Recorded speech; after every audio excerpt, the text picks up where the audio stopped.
Mi abbiamo eigenlijk non as much apresentar a visão econômica, pero mi abbiamo apresentar o prognóstico econômico para 2024, 2025 e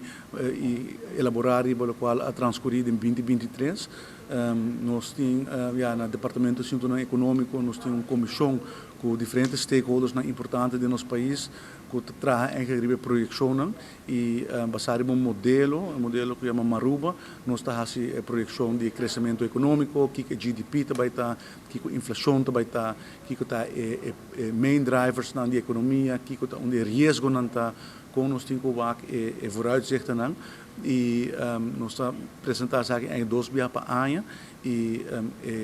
minha bem para apresentar é mais updated,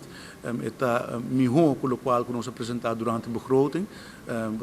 durante a begroting nós estamos a pensar ainda com a economia de Aruba, o GDP para o que está 2023 está 6,5 bilhão florim,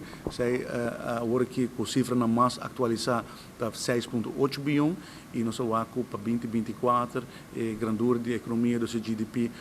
em vez de 6,8 bilhão está 7 bilhão florim, por isso a cifra de crescimento econômico está mais positivo e também a inflação está menos do que nós projetamos ano passado. Ano passado nós projetamos que em 2023 a inflação está 4,4%, mas agora que a cifra mais atualizada está mais cerca de 3,6% e 3,5% ano aqui. Então, é importante para informar o Parlamento e, pelo motivo,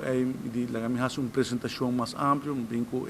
a pessoa experta que trabalha aqui também, e nós fazemos uma apresentação, dando uma explicação de o que é tourism export, o que é total consumption, private investments, que é assumptions, que é risco, que nós mira como indicador que tem impacto positivo na nossa economia, explica-se aqui de forma transparente e na final de minha apresentação, membros do Parlamento tem diferentes perguntas, e em verdade é cada dia bem back que nós estamos para diversificar nossa economia e que nós estamos para melhorar o poder de compra de nossos cidadãos.